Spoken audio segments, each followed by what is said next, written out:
Hey everyone! Welcome to Maria Quick's Kitchen. For today, I'll be sharing with you how you can cook lasagna even without lasagna pasta. How? Watch this video until the end.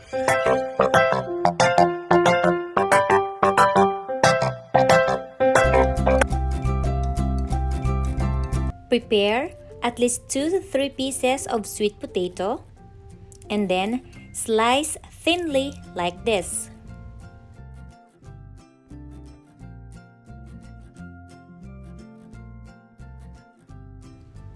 For the meat sauce, heat an oil in a pan and saute the onions.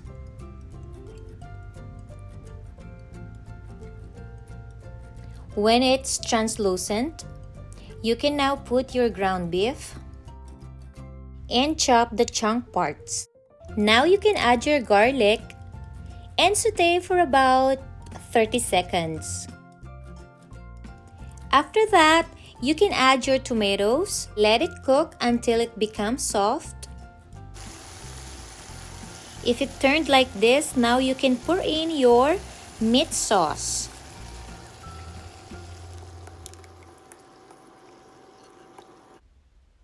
Stir and bring to boil. Now you can season it with salt, ground black pepper,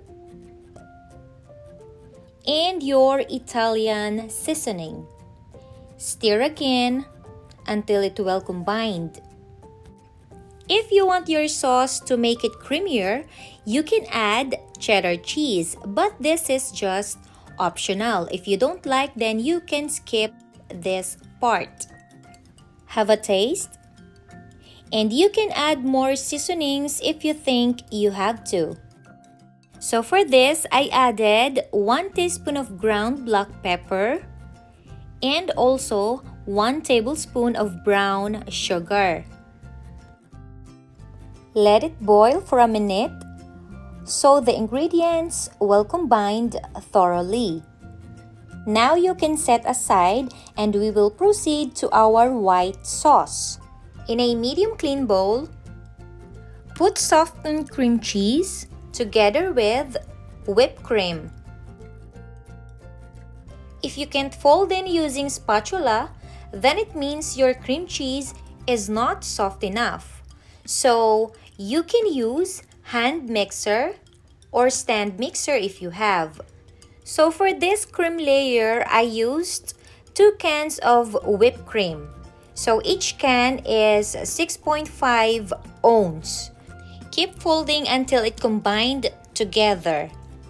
And then after that, add half of green onions. But this one is optional also. If you don't like green onions, then you can add like parsley or basil. It depends on you. For our base, spread thin layer of the cream. This is to avoid from sticking our potato from the pan.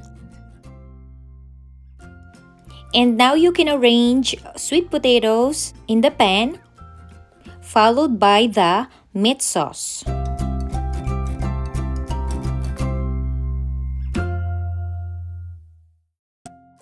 Then on top of the meat sauce, you can now put your cream and spread all over the top to make it even. And we're done for the first layer. Now all you have to do is to repeat the process for the second and third layer until we reach the top.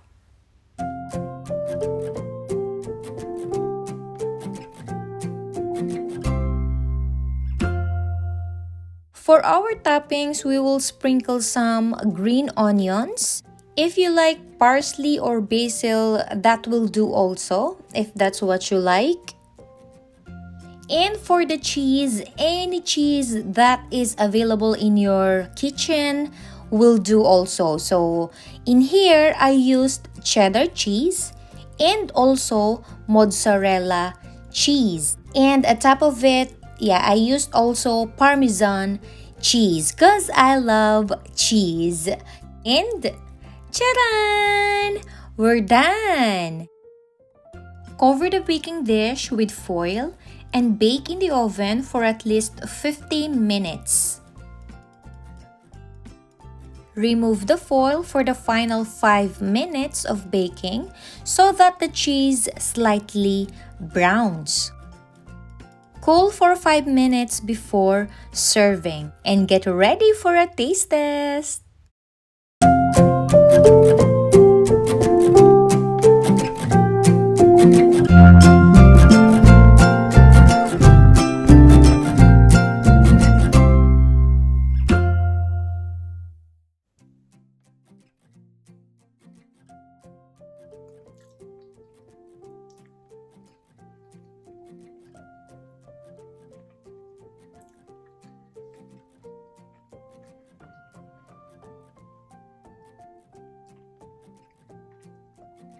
Wow! Oh my! I can't explain guys, pero just wow! Hindi mo malalasahan na sweet potato yung nandito. As in, alam mo yon? Hindi mo... Oh my God guys! Para sa mga gustong gumawa ng lasagna pero walang lasagna noodle or lasagna pasta, oh guys, you must try this. As in, oh my, walang sinabi ang lasagna pasta sa sweet potato. So, promise guys, napakasarap. And also, I think ang nagbibigay ng sarap talaga sa kanya is kung paano mo ginawa yung meat sauce and also yung iyong cream layer. Kaya naman, kung gusto nyo na matikman yung talagang sarap nitong ginawa natin, just follow the instructions in this video and I'm going to put all the ingredients in my description box, the exact measurement that I used so you can follow. Promise guys, walang echos. Napakasarap po ng ginawa natin na to. I can compare po talaga kasi gumawa na po ako before ng lasagna. I used the lasagna noodle and mas gusto ko to kaysa dun sa ginawa kong una. Promise, mas gusto ko talaga to. Nakita niyo yung ginawa natin kanina, yung ating white cream. So, di ba gumamit lang tayo ng cream cheese and also whipped cream. But, wow! Nagbigay siya ng kakaibang lasa rin talaga and yung sweet potato po natin dito na ginamit, tamang-tama lang yung pagkaluto niya, hindi po siya labog and hindi rin siya hilaw. So, yun. Ang ma-advise ko po sa inyo is follow nyo yung cooking time po natin. So, para ma-achieve nyo rin po yung ganitong texture ng sweet potato. But of course, depende rin kasi yan kung paano mo siya hiniwa. So, dapat talagang manipis lang po siya. Okay? Kasi kapag makapal, matagal po ang cooking time po niyan or ang baking time. So, panalo guys. As in, panalo talaga to. So, pwedeng mag-isa pa.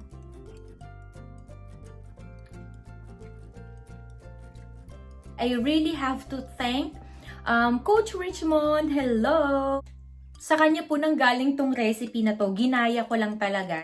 Challenge ko lang yung sarili ko kung kaya ko bang gawin tong sweet potato lasagna. And thank you talaga kasi sobrang sarap. So yun guys, please follow Coach Richmond. Ilalagay ko na lang yung channel link niya.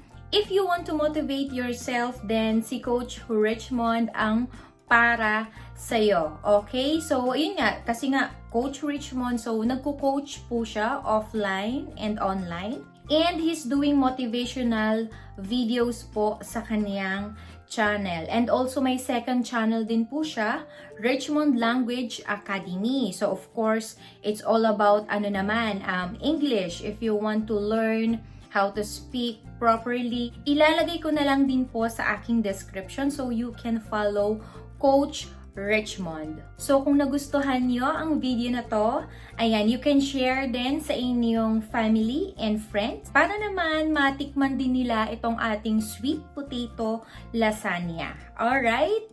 So hanggang dito na lang ang ating video and see you next time. Bye!